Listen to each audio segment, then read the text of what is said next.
Good morning students, here is A K Lakhani, your physics teacher.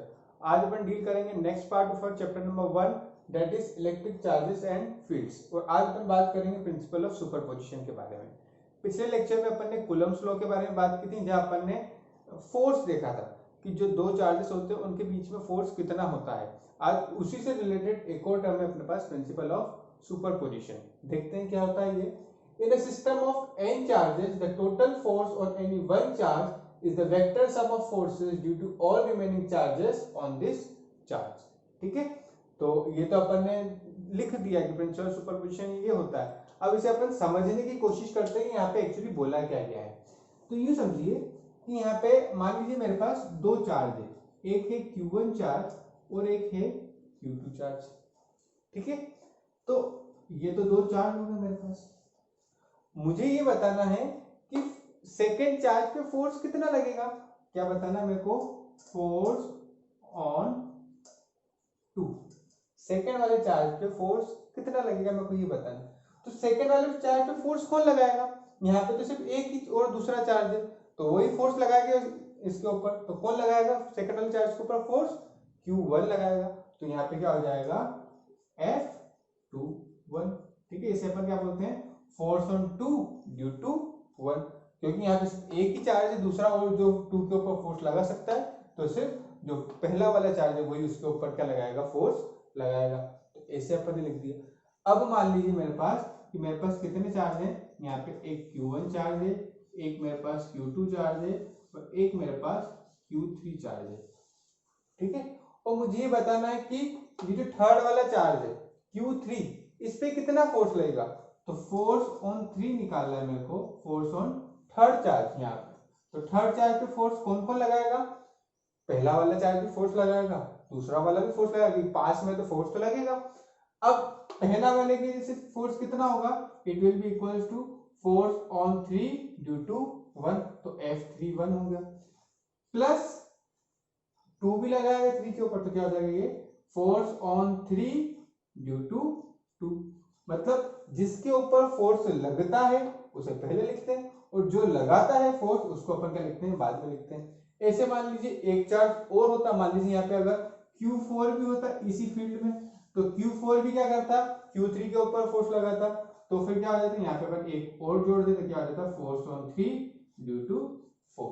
मतलब जितने ज्यादा चार्ज बढ़ते जाएंगे, मतलब एक फील्ड है उसमें जितने ज्यादा चार्ज बढ़ते जाएंगे, वो सभी क्या करेंगे? एक दूसरे के ऊपर फोर्स लगाएंगे।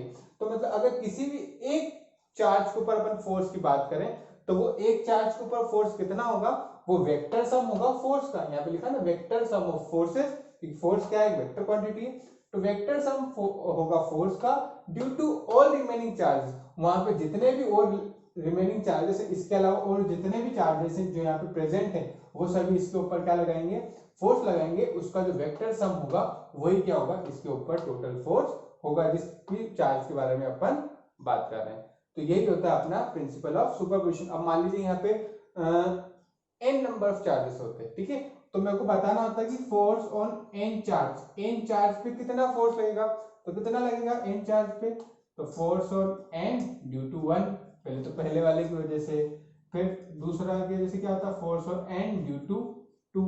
इस तरीके से करते जाते, ऐसे क्या आ जाता अपना? Force on n due to n-1। ठीक है, n चार्जेस है तो उससे पहले वाला भी लगाएगा n-1, तो ये हो जाएगा फोर्स ऑन n चार्ज हो जाएगा अपने पास। ठीक है, तो ये होता है अपना प्रिंसिपल ऑफ सुपरपोजिशन। नेक्स्ट अब अपन देखते हैं इलेक्ट्रिक फील्ड के बारे में कि इलेक्ट्रिक फील्ड क्या होती है।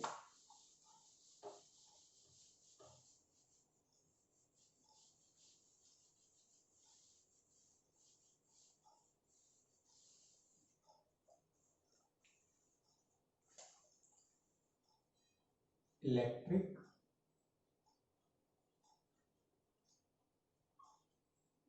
फील्ड क्या होती है? इलेक्ट्रिक फील्ड, तो इलेक्ट्रिक फील्ड की बात करें तो किसी भी चार्ज के आसपास की वो स्पेस जहां तक उसका जो फोर्स ऑफ अट्रैक्शन होता है या फोर्स ऑफ रिपल्शन होता है उसको अपन एक्सपीरियंस कर सकते हैं, उसी को अपन बोलते हैं इलेक्ट्रिक फील्ड। ठीक है, डिफाइन कैसे करेंगे अपन? The space around any charge, ठीक है, किसी भी चार्ज के आसपास की, उसके अराउंड की वो स्पेस अप टू विच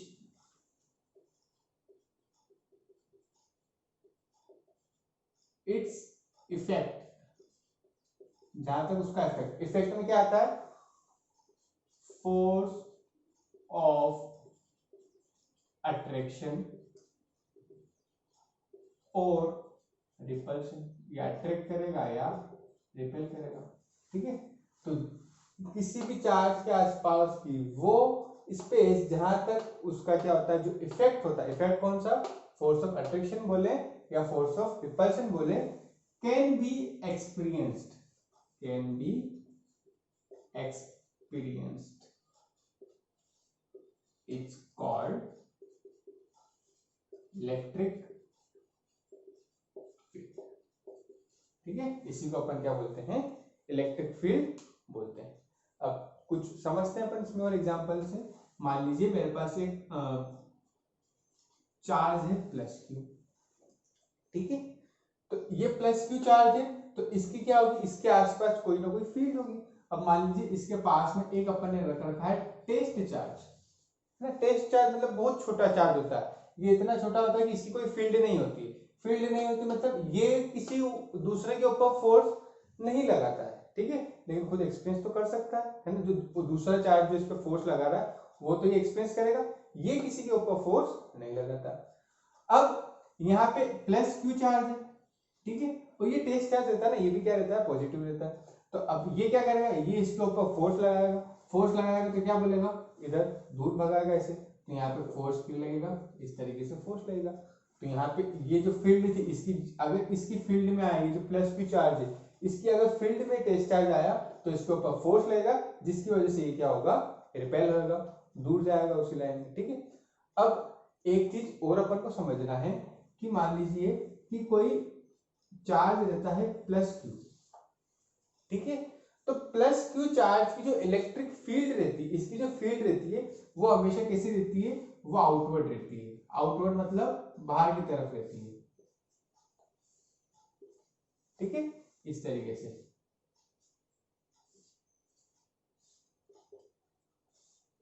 कैसी रहती है, रेडियली आउटवर्ड्स, ठीक है। और यहां पे अगर अपन बात करें, मेरे पास अगर नेगेटिव चार्ज है, ठीक है, तो नेगेटिव चार्ज की जो अपने पास फील्ड रहती है वो कैसी रहती है, वो रहती है इनवर्ट, वो अंदर की तरफ आती है, ठीक है। जैसे मान लीजिए यहाँ पे अगर इस वाले की बात करें, यहाँ पे अगर क्या होता, ये प्लस क्यू चार्ज होता, सॉरी प्लस क्यू क्या, यहाँ पे अगर एक टेस्ट चार्ज रखता हूँ यहाँ पे, तो यहाँ पे अभी अपन ने देखा ही नहीं, क्या करता, इसके ऊपर फोर्स अप्लाई करता, तो यहाँ पे प्लस क्यू है तो इसके ऊपर बाहर की तरफ भी फोर्स अप्लाई करेगा।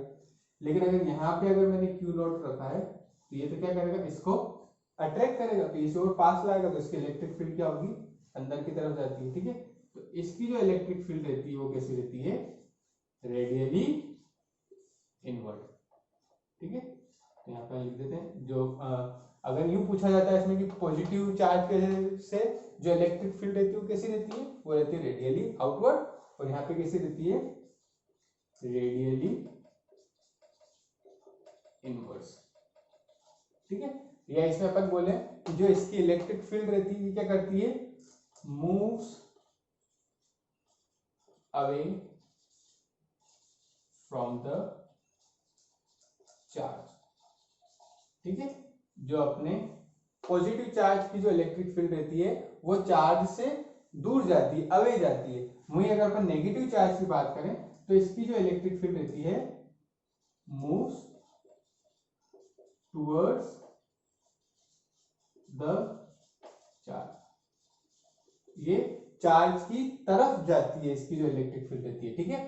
तो अपन ने इलेक्ट्रिक फील्ड भी देख लिया, क्या होता है, इलेक्ट्रिक फील्ड वो स्पेस है किसी भी चार्ज के अराउंड जहां पर क्या होता है, उसका फोर्स ऑफ अट्रैक्शन या रिपल्शन क्या होता है उसको अपन एक्सपीरियंस कर सकते हैं, उसी को अपन बोलते हैं इलेक्ट्रिक फील्ड। तो इलेक्ट्रिक फील्ड के जैसे अपन ने देखा कि ये प्लस क्यू चार्ज है, यहाँ पे एक छोटा सा चार्ज रखा हुआ क्यू नोट, जिसे अपन क्या बोलते हैं, इसे अपन बोलते हैं टेस्ट चार्ज, ठीक है, जिसे अपन टेस्ट करते हैं, टेस्ट चार्ज रखा है तो ये क्या करेगा, इसके ऊपर फोर्स अप्लाई करेगा।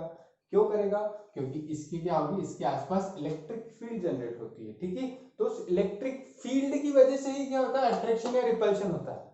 जो अट्रैक्शन फोर्स जो लगता है वो किसकी वजह से होता है, ड्यू टू इलेक्ट्रिक फील्ड। तो इसके आसपास कुछ ना कुछ इसकी फील्ड है, और वो इलेक्ट्रिक फील्ड क्या करती है, फोर्स को एक्सर्ट करती है। मतलब चार्ज नहीं कर रहा है, कौन कर रहा है, जो फील्ड है वो फोर्स को क्या कर रही है, एक्सर्ट कर रही है, ठीक है, या एक्सपीरियंस करवाएगी। तो प्लस क्यू है तो ये टेस्ट चार्ज होता है, टेस्ट चार्ज के साथ पॉजिटिव रहता है, लेकिन छोटा सा चार्ज होता है, बहुत छोटा सा। तो टेस्ट चार्ज क्या करेगा, इसको फोर्स लगाएगा तो इसे क्या करेगा, दूर भगाएगा। तो ऐसे अपन ने देखा कि प्लस क्यू के से जो इलेक्ट्रिक फील्ड रहती है वो कैसे रहती है, आउटवर्ड रहती है, बाहर की तरफ जाती है। वहीं अगर नेगेटिव की बात करें तो नेगेटिव से जो इलेक्ट्रिक फील्ड रहती है वो कैसे रहती है, अंदर की तरफ आती है, रेडियली इनवर्स। ये मतलब चार्ज की तरफ आती है, ठीक है। तो आज अपन ने इलेक्ट्रिक फील्ड भी देख लिया, इसके अलावा अपन ने प्रिंसिपल ऑफ सुपरपोजिशन देखा। नेक्स्ट लेक्चर में अपन इलेक्ट्रिक फील्ड इंटेंसिटी के बारे में बात करेंगे। तो आज के लिए इतना ही, थैंक यू।